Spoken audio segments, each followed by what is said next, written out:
नमस्कार मैत्रिणींनो, स्वागत आहे तुमचं राधा फॅब्रिक पेंटिंगमध्ये. आता आज आपण घेणार आहेत कमळ व कमळाचे पानं. आता ट्रेसिंग मी तुम्हाला मागच्या व्हिडिओमध्ये शिकवलं आहे कसं करायचं. त्याच्यामुळे आता तुम्हाला मागील व्हिडिओमध्ये समजलं असेल की ट्रेसिंग कसं करायचं, कोणते कागद यूज करायचं ते. अशा प्रकारे मी पूर्ण ट्रेसिंग करून घेतलेलं आहे. आता त्याच ट्रेसिंगला मी पेनाने आउटलाईन करून घेणार आहे, म्हणजे कलर करताना ते दिसेल. आणि ट्रेसिंग करून झाल्यानंतर मी त्याला पांढरा कलर बेस म्हणून दिलेला आहे. हे बघा, अशी ट्रेसिंग करून मी पांढरा कलर देऊन घेतलेला आहे. आता त्याच्यानंतर मी त्याला वरतून हा फेंट गुलाबी तयार केलेला आहे. 3 ड्रॉप पांढरा कलर आणि एकच थेंब गुलाबी कलरचे घेतलेले आहेत. अशा प्रकारे मी हा गुलाबी कलर तयार केलेला आहे. व्हिडिओ आवडला असेल तर लाईक करा, शेअर करा आणि यूट्यूब चॅनलला सबस्क्राईब करा.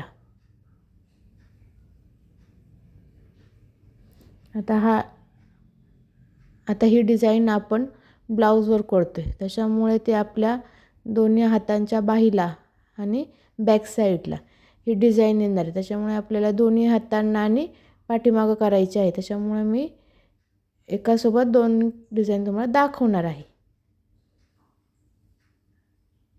आता एक कमळ माझं झालेलं आहे बऱ्यापैकी. हे बघा, अशा प्रकारे कलर करून झालेलं आहे.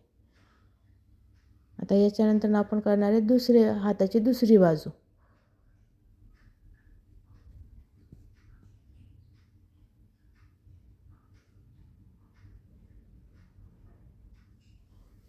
अशा प्रकारे आता मी घेणार आहे हाताची दुसरी बाजू. त्याला सुद्धा हा फेंट गुलाबी कलर देणार आहे. हे बघा,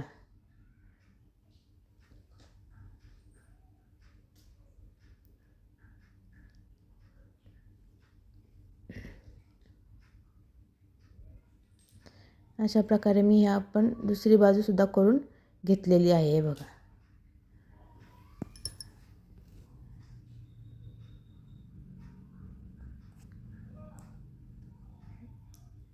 आता आपण ह्याला काय करणार आहे, फेंट कलरने आउटलाईन करणार आहे. डार्क कलरने आउटलाईन करणार आहे आपण आता ह्याला. हे बघा, आता आपण ह्याला गुलाबी डार्क कलरने आउटलाईन करणार आहे. अशा प्रकारे हे बघा,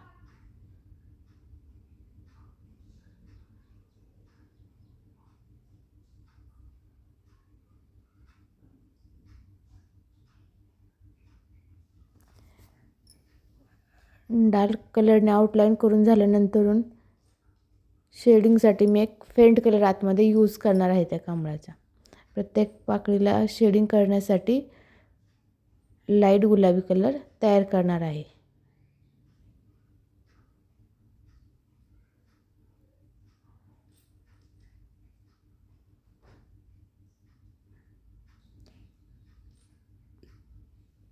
हे बघा, अशा प्रकारे मी दुसऱ्या हाताचं सुद्धा कमळ करून घेणार आहे.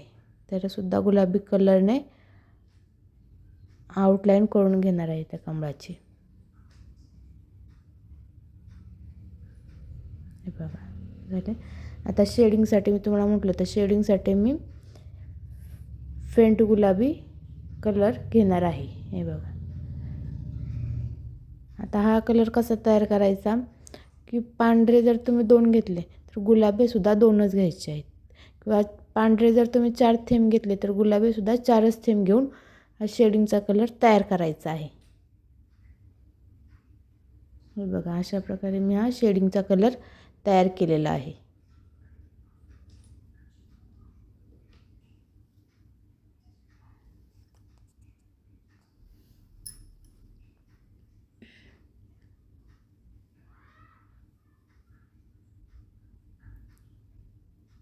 आता मी 2-3 तुम्हाला जेव्हा आपण दाखवले की पांढऱ्या कपड्यावरती जेव्हा आपण करतो तर त्याला बेसची गरज नसते, की डायरेक्ट आपण कलर देऊ शकतो.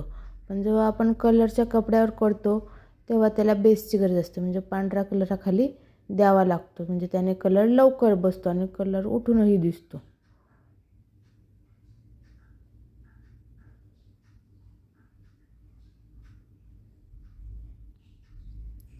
आता आपण त्या कमळाचं दुसरं फूल करणार आहे. त्याच्यासाठी मी कलर आहे बघा, असे कलरची शेडिंग तयार करते. एकदा बघून घ्या तुम्ही. एक फेंट, त्याच्यानंतर मीडियम, थोडासा लाईट आणि एक डार्क, असे 3 कलर मी तुम्हाला तयार करून सुद्धा दाखवणार आहे. ते तुम्ही बघा.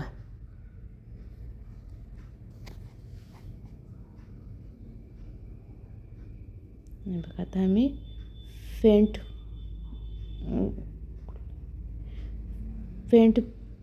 ब्लू कलर तयार केलेला आहे. हे बघा, जसं आपण फेंट गुलाबी केला होता तसाच हा फेंट ब्लू कलर आहे. आता ही दोन्ही सुद्धा साईडच्या कमळाला आपण हा फेंट गुलाबी कलर देऊन घेणार आहे.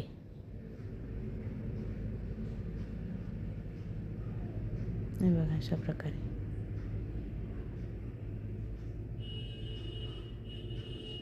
आणि शक्यतो याला 2 ते 3 तास पूर्ण सुकून द्यायचं आहे.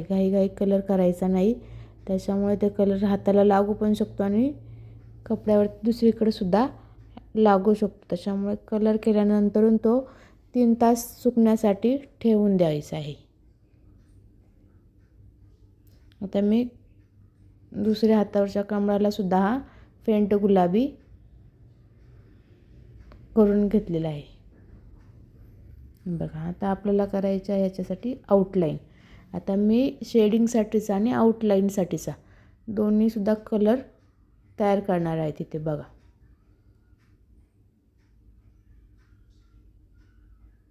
हा झाला एक शेडिंगसाठीचा आणि हा एक आउटलाईनसाठीचा.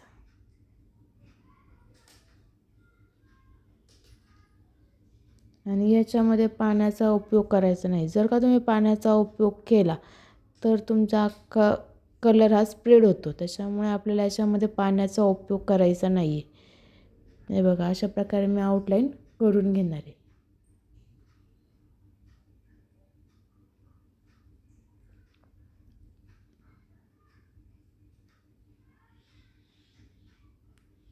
अशा प्रकारे मी दोन्ही हाताच्या सुद्धा आउटलाईन करून झाल्यानंतर त्याच्यामध्ये शेडिंग करणार आहे. आता तुम्ही तो गुलाबीवाला कमळ बघितलंच असेल, त्याच्यासारखंच मी हा ब्ल्यूवाला सुद्धा करणार आहे.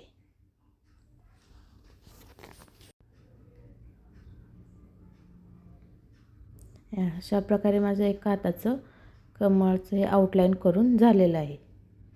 आता हे दुसऱ्या हाताची सुद्धा मी अशीच आउटलाईन करणार आहे. हे बघा,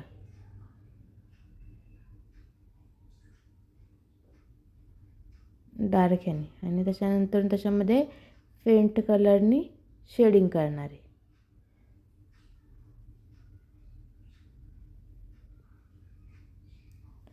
तसंच पुढच्या व्हिडिओमध्ये मी तुम्हाला हे पण सांगणार आहे की एका ब्लाऊजला तुम्हाला म्हणजे किती पैसे द्यायचे, काय, किंवा एका ब्लाऊज तुम्हाला कितीला बसणार, अशी सगळी माहिती मी तुम्हाला हळूहळू पुढच्या व्हिडिओमध्ये सांगत जाणार आहे. आणि तसेच आपण ह्या लोटसला म्हणजे आपण ही डिझाईन जी केलेली आहे तिला जर तुम्ही हायलाईट केलं, हायलाईट कशाने करायचं, मोत्यांनी म्हणा किंवा मग पाईपनी म्हणा, जे कटवर्कचे पाईप असतात त्यांनी, तर डिझाईन अजूनसुद्धा छान दिसते.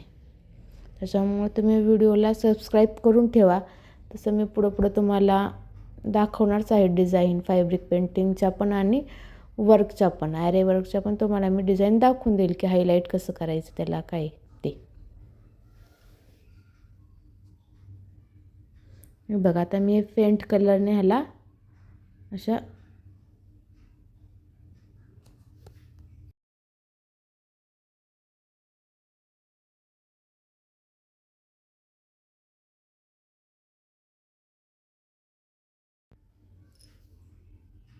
हे बघा, असे मी फेंट कलरने शेडिंग केलेली आहे.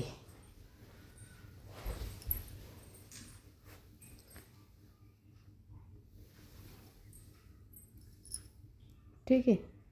तर आपले दोन्ही हातावरचे दोन्ही कमळ झालेले आहे. अशाच प्रकारचे आपण पाठीवर जे करणार आहोत ते सुद्धा अशाच शेडिंगने करायचं आहे. असेच कलर यूज करून करायचं आहे. आता आपण याच्यामध्ये परत गुलाबी आणि डार्क आणि फेंट गुलाबीमध्ये जे छोटे कमळ आहेत, म्हणजे छोटे जे कमळ त्याच्यामध्ये मी ट्रेस केलेले आहेत ते करणार आहेत. हे बघा, हे जे छोटे कमळ आहेत, कळ्या, कमळाच्या कळ्या, त्याला आपण ट्रेस करणार आहे. हे बघा, आणि हे ट्रेस करून झाल्यानंतर आपण आता देठ करणार आहेत कमळाचे.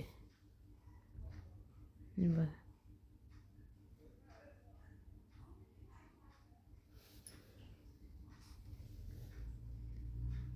अशा प्रकारे आपण कमळाचे देठ आणि कमळाचे पान आता करून घेणार आहेत. हे बघा, आपण जो आधी पांढरा कलर दिलेला आहे त्याच्यामुळं हा जो आपण जे दुसरे कलर देतो आहे ते पटकन कलर बसतात पण आणि उठून पण दिसतात. जर तुम्ही बेस कलर दिला नाही तर तुम्हाला ते कलर पटकन कलरच्या कपड्यावरती ते उठून दिसणार नाही. जेव्हा आपण कलर दुसरा कोणताही देऊ तेव्हा त्या कपड्यावरती ते कलर लवकर उठून दिसत नाही. अशा प्रकारे आपण कमळाच्या पानांना हिरवा कलर दिलेला आहे. व्हिडिओ आवडला असेल तर लाईक करा, शेअर करा आणि यूट्यूब चॅनलला सबस्क्राईब करा. हे बघा, आपण आता इथं डार्क कलर तयार केलेला आहे जो पानाच्या मध्ये द्यायचा आहे. हा डार्क कलर, हे बघा,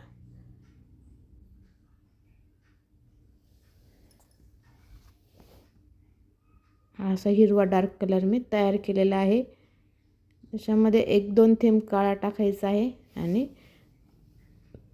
जो आधीचा हिरवा आहे तो वालाच, जो आधीचा हिरवा आहे त्याच्यामध्ये 1-2 थेंब काळ्याचे टाकून अशी आतमध्ये आपल्याला कलर करायचा आहे.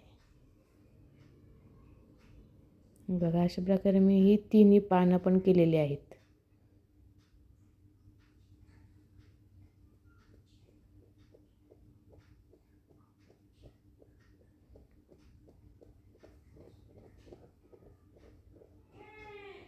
बघा,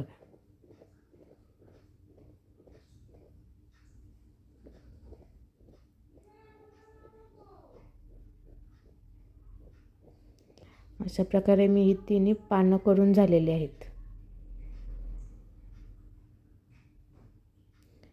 आणि त्या छोट्या कळीला सुद्धा आपल्याला असा हिरवा कलर द्यायचा आहे. बघा, ठीक आहे.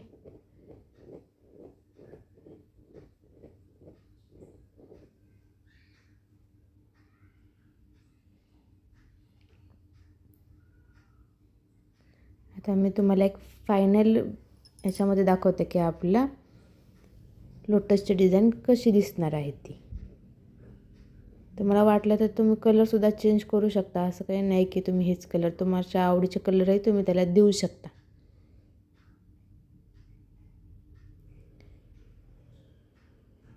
आता हे आपण पानांची आउटलाईन करून घेतलेली आहे. हे बघा, डार्क ह्याने अशा प्रकारे आपण त्या तीनही पानांची आउटलाईन डार्क शेडमध्ये करून घेणार आहे.